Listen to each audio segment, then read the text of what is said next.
बिस्मिल्लाहिर्रहमानिर्रहीम। अस्सलामुअलैकुम। बनी इसराइल में दो नौजवान भाई एक साथ ज़िंदगी गुजार रहे थे। वो एक दूसरे से बहुत मोहब्बत करते और एक दूसरे पर बहुत मेहरबान थे। वो दोनों एक ही ज़मीन में काश्तकारी करते थे। एक भाई शादीशुदा और बच्चों वाला था, जबकि दूसरा भाई तंगदस्ती की वजह से शादी ना कर सका। जिस वक्त गंदम काटने का वक्त आया तो गंदम काटने के बाद दोनों ने अपने अपने हिस्से की गंदम अलहदा की। उसके बाद दोनों ने अपना अपना हिस्सा घर ले जाने का इरादा किया। रात के वक्त बड़े भाई ने अपने छोटे भाई से कहा, मुझे ज़रा काम है, तुम गंदम का ख्याल रखना, मैं अभी घर से होकर आता हूँ। बड़ा भाई घर गया और उसकी गैर मौजूदगी में छोटे भाई ने सोचा कि मैं अकेला हूँ, बीवी बच्चे तो हैं नहीं और मेरा खर्चा भी कम है, लेकिन मेरा भाई शादीशुदा है और उसके बीवी बच्चे भी हैं। इस गंदम के अलावा उसके पास कुछ भी नहीं है। बेहतर है कि जब तक वो नहीं आता मैं अपने हिस्से की कुछ गंदम उसकी गंदम में डाल देता हूँ, ताकि उनका और उनके बच्चों का गुजर बसर हो सके। उसके बाद उसके छोटे भाई ने अपने हिस्से की गंदम भी बड़े भाई के हिस्से में डाल दी।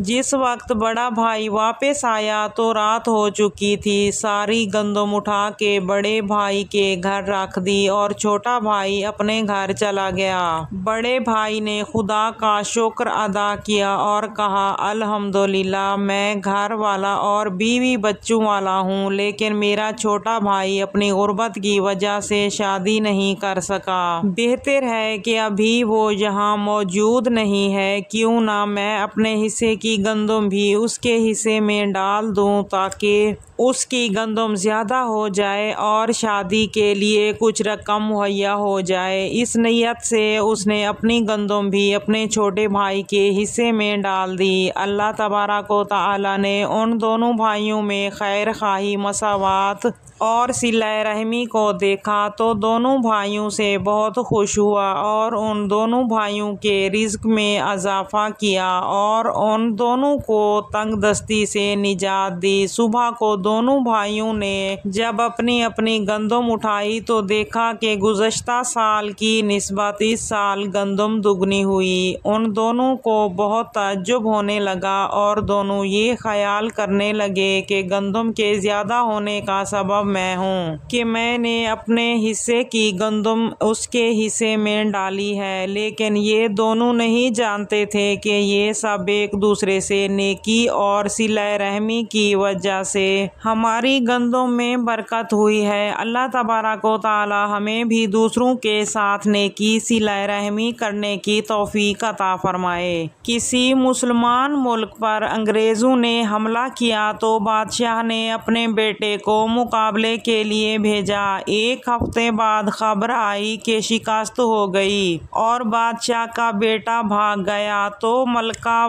कहने लगी, हुजूर, ये खबर गलत है। तो बादशाह को बहुत गुस्सा आया कि तुम औरत हो और घर में बैठी हो, ये तुम कैसे कह रही हो कि ये खबर गलत है। मलका कहने लगी, मैं अपने बेटे को अच्छी तरह से जानती हूँ, वो बहादुर है। मेरा बेटा मैदान से भागने वाला नहीं है। कुछ दिनों के बाद खबर आ गई कि पहले वाली खबर गलत है। अल्लाह तबारक व तआला ने फतह दे दी है, दुश्मन भाग गया है। बादशाह ने अपनी बीवी से पूछा कि तूने अंदर बैठकर ये दावा कैसे किया था। मलका कहने लगी कि जब हमल ठहरा था मैंने एक लुकमा, हराम तो बड़ी बात है, जिस लुकमे में मुझे हराम का शक था मैंने वो भी नहीं खाया। और जब मैंने अपने बेटे को दूध पिलाया था, जितनी दफ़ा भी दूध पिलाया है, वुज़ू किया, फिर 2 नफिल पढ़े, फिर दूध पिलाया। जो बच्चा इतना नफाक दूध पी कर परवान चढ़े वो कभी मौत के डर से भाग नहीं सकता। अगर आप ये कहते हैं कि शिकस्त हो गई और बेटा शहीद हो गया तो फिर मैं मान जाती। अब मैं कैसे मान जाती कि ऐसा नफाक दूध पी के कोई बच्चा काफिर के सामने से मौत के डर से भाग जाए, ये नहीं हो सकता।